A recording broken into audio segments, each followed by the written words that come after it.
আমার নবম শ্রেণীর শিক্ষার্থী বন্ধুরা, আজকে আমরা এই ভিডিওতে আলোচনা করব সম্পদ সৃষ্টির উপাদানগুলি।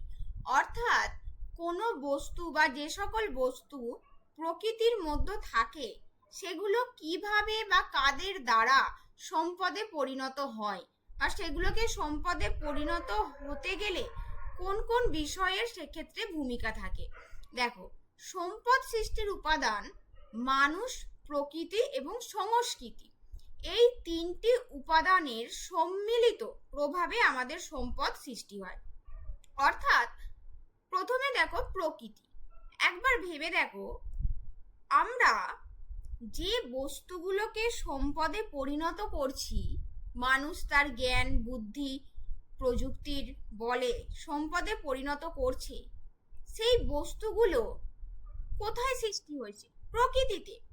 মানুষ কয়লা, খনিজ তেল যে সংগ্রহ করছে, উত্তোলন করছে, কোথা থেকে? প্রকৃতি থেকে। মানুষ সমুদ্রের তরঙ্গকে কাজে লাগিয়ে, ভূতাপ শক্তিকে কাজে লাগিয়ে, নদীর জলের স্রোতকে কাজে লাগিয়ে, বায়ুর বেগকে কাজে লাগিয়ে এই যে সম্পদের সৃষ্টি করছে। বিভিন্ন পারমাণবিক শক্তি বলো, বায়ু শক্তি, ভূতাপ শক্তি তৈরি করছে, যেগুলো মানুষের বিভিন্ন কাজে ব্যবহৃত হচ্ছে। তাহলে এই সমস্ত কিছু উপাদানগুলো মানুষ কোথা থেকে পাচ্ছে? প্রকৃতি থেকে। তাই সম্পদ সৃষ্টির জন্য আমাদের একটি সুস্থ প্রকৃতি প্রথম প্রয়োজন।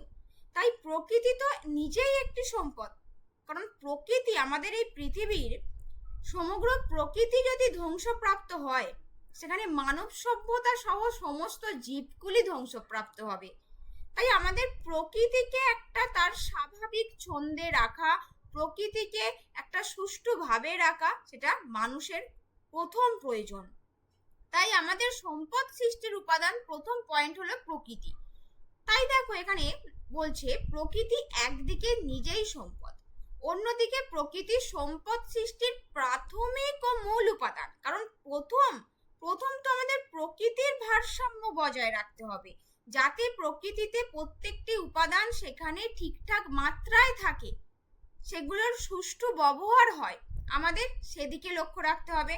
তাই প্রাকৃতিক উপকরণগুলি নিরপেক্ষ উপাদান রূপে অবস্থান করে। যেমন কয়লা, খনিজ তেল, আকরিক লোহা, এগুলোর ব্যবহার কি আদিম মানুষ জানতো? না। তাহলে বর্তমান বুদ্ধিযুক্ত মানুষ, বুদ্ধিদীপ্ত মানুষ তাদের প্রযুক্তির বলে, তাদের বুদ্ধির বলে সেগুলোকে সম্পদে পরিণত করেছে। তাই মানুষ তার সংস্কৃতির সাহায্যে সেগুলো সম্পদে পরিণত করেছে। নেক্সট হচ্ছে মানুষ। কারণ ভেবে দেখো, মানুষ যদি নিজের বুদ্ধি এবং নিজের চিন্তা ভাবনার উন্নতি করে যদি সেই নিরপেক্ষ সামগ্রীগুলোকে, প্রাকৃতিক উপাদানগুলিকে সম্পদে পরিণত না করতো মানুষ জ্ঞান বুদ্ধির বলে, সেগুলো তো প্রকৃতিতে সেগুলো নিরপেক্ষ উপাদান হিসাবেই পড়ে থাকতো। সেই কারণেই তো মানুষ হলো শ্রেষ্ঠ জীব। জীবকুলের মধ্যে, সমগ্র জীবকুলের মধ্যে মানুষ শ্রেষ্ঠত্বের আসন লাভ করেছে এই কারণেই। কারণ মানুষ ধীরে ধীরে আদিম মানুষ থেকে যে বর্তমান মানুষ, এই যে বিবর্তন, আদিম মানুষ থেকে বর্তমান মানুষের যে বিবর্তন, সেখানে মানুষের দৈহিক গঠনের সাথে সাথে মানুষের জ্ঞান বুদ্ধিরও বিবর্তন ঘটেছে, এবং মানুষ ধীরে ধীরে তার জ্ঞান বুদ্ধির সাহায্যে প্রকৃতির নিরপেক্ষ সামগ্রীকে সম্পদে পরিণত করেছে। তাই মানুষ যে নিজেই একটি জৈব সম্পদ এবং সম্পদ সৃষ্টির কেন্দ্রবিন্দু। এবং ভেবে দেখো, সম্পদের সৃষ্টিতে মানুষের কিন্তু তিনটে ভূমিকা আছে। মানুষ নিজেই সম্পদ সৃষ্টি করছে, এবং সেইগুলোকে, সম্পদগুলো সৃষ্টি করে মানুষ তার নিজের চাহিদা পূরণের জন্য সেগুলোর ব্যবহার করছে, মানুষ সেগুলোকে ভোগ করছে। তাই সম্পদ ভোগকর্তা হিসেবেও মানুষের ভূমিকা গুরুত্বপূর্ণ, এবং মানুষই সেই সম্পদগুলিকে বর্তমানে কি, মানুষ হচ্ছে বর্তমান আর ভবিষ্যতের কথা, ভবিষ্যতের কথা মানুষ ভাবছে না। বর্তমান মানুষ নিজেদের ভোগ বিলাসে ব্যস্ত। তাই তারা কি, নিজেদের লোভ লালসা চরিতার্থ করতে গিয়ে, এবং তার সাথে কুসংস্কার, অবৈজ্ঞানিক ভাবনা চিন্তা, অপরিকল্পনা, এই সমস্তের জন্য বর্তমানে বহু প্রাকৃতিক সম্পদের যথেচ্ছ ব্যবহার হচ্ছে।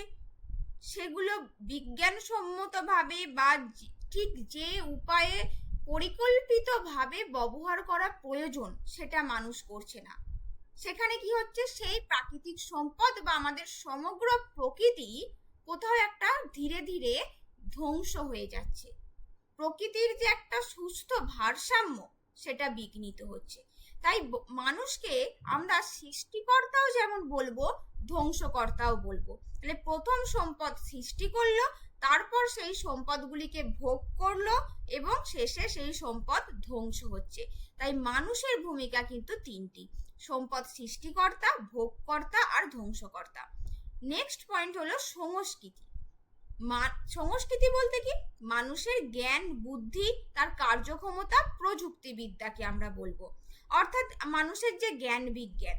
তাহলে সংস্কৃতির সাহায্যে মানুষ প্রকৃতি প্রদত্ত নিরপেক্ষ উপাদানগুলিকে সম্পদে পরিণত করছে। তাই মানুষের জ্ঞানই হলো সম্পদ ও সকল সম্পদের জননী। তাহলে এটাও তোমাদের শর্ট কোয়েশ্চেন হিসাবে আসতে পারে, যে তিনটে অপশন দিয়ে দিতে পারে এমসিকিউ হিসাবে, যে মানুষের সকল সম্পদের জননী কোন, সম্পদ সৃষ্টির কোন উপাদানকে বলা হয়, মানুষ, প্রকৃতি না সংস্কৃতি? সেটা হলো সংস্কৃতি। তো আশা করছি তোমরা এই সম্পদ সৃষ্টির উপাদানটি বুঝতে পেরেছো। এই প্রশ্নটি যে 3 মার্কসে আসে, তাহলে তো তোমাদের এই তিনটে পয়েন্ট অবশ্যই লিখতে হবে, ছবিটিও অবশ্যই দিতে হবে, সেটা 3 মার্কসেই আসুক বা 5 মার্কসে। ছবিটি একদম সিম্পল, তোমরা এরকম একটা ত্রিভুজ আঁকবে, ত্রিভুজের তিনটে কোণে তিনটে পয়েন্ট করবে, কোনো নিয়ম নেই, যে তিনটে পয়েন্ট তিনটে কোণায় থাকলেই হলো। মানুষ, প্রকৃতি, সংস্কৃতি এবং এই তিনটি একসাথে মিলে, অর্থাৎ একে অপরের সঙ্গে পারস্পরিক ক্রিয়ার মাধ্যমে কিন্তু সম্পদ তৈরি হচ্ছে। ভালো করে ভেবে দেখো, মানুষ যদি না থাকে, প্রকৃতি সংস্কৃতি আছে, সম্পদ হবে না। আবার যদি প্রকৃতি যদি না থাকে, মানুষ আর সংস্কৃতি আছে, সম্পদ কি হবে? না। অর্থাৎ তিনটের একটি ছাড়া সম্পদ পরিণত হবে না, সম্পদ সৃষ্টি হবে না। এবং তিনটি, মানুষ, প্রকৃতি এবং সংস্কৃতি, এই তিনটি উপাদান একে অপরের সঙ্গে রিলেটেড। তাই এখানে অ্যারো চিহ্নগুলো কিন্তু ডবল অ্যারো আমি দিয়েছি। তাহলে এইরকম একটি ত্রিভুজ এঁকে তিনটি পয়েন্ট করে মাঝখানে সম্পদ কথাটি লেখো এবং নিচে চিত্র বলে সম্পদ সৃষ্টির উপাদান এটি লিখে দাও। এইভাবে উত্তরটা লিখলে তোমরা কিন্তু 3-এ 3 বা 5-এ 5 পাবে। তো আমার ভিডিওটি কেমন লাগলো অবশ্যই কমেন্টে জানিও, ভালো লাগলে লাইক এবং সাবস্ক্রাইব করে দিও।